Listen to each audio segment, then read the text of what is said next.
Tom Doherty in California. You're up. Steve across the bay in Castro Valley.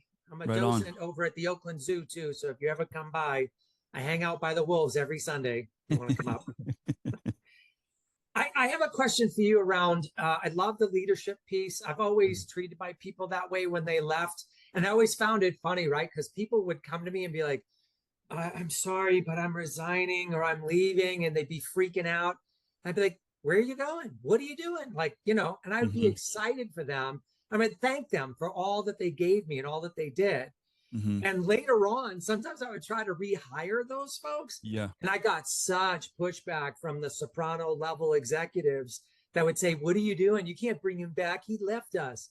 Right. And I always got around it. But as you pronounce that stuff and go out, like, does the light go on, or do they still feel like that's the way to go? Unfortunately, the middle management goes, yeah. Can you tell those people? Because we, just like you expressed, right? Like, we get it, but we're not sure that they get it. Right. Yeah. I'll give you a funny story in a similar vein. I was hired by middle management from 3 Fortune 50 companies during the pandemic to help them build an argument for their senior management who was mandating that they have to go back to the office. And they go, no, we're way more productive. Results have been off the charts. We feel that our lives are more productive at home.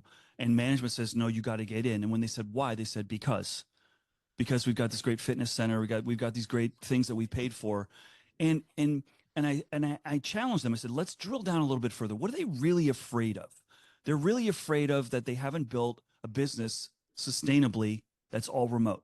So they don't know what the outcome is. They know when you're together, they're going to realize their outcomes. They don't know the impact of teamwork when you're not all together. So I said, so you have to, if you want to negotiate with them, we first have to see the concern that they have from their perspective, have some empathy for their point of view. And then let's do the data, because what their biggest challenge was hiring people, and everyone they called, the first question was, can I do it remotely? And they're just like, we can't meet this. So I'm disappointed. I think about, when I share these stats particularly around turnover and building alumni communities, I still feel, generally speaking, that we're at the acknowledge we have a problem phase, not at the let's figure out how we work our way through this phase. And that's disheartening to me. I've been to probably 30 states in America over the last 2 years helping these hospital associations, and not one has said, hey, Steve, they listen to me. They go, yeah, great stuff. Yeah, thank you. And I was like, okay, well, it's great to be here. Thank you for the sugar high. I guess I'm just going to go. You don't want to talk some more about this? Like, I'm telling you what this is. I would love to be invited in to help you work through this. For example, why are you making your nurses have to quit to be a travel nurse? Why don't you get in the travel nurse business? By the way, that's a lot more profitable and a lot easier to run than a hospital system. And you're allowing people to not have to leave the system. And it's probably just a period of time. So when they come back. And the second thing is, are you giving your employees free healthcare? Well, no. I was like, why?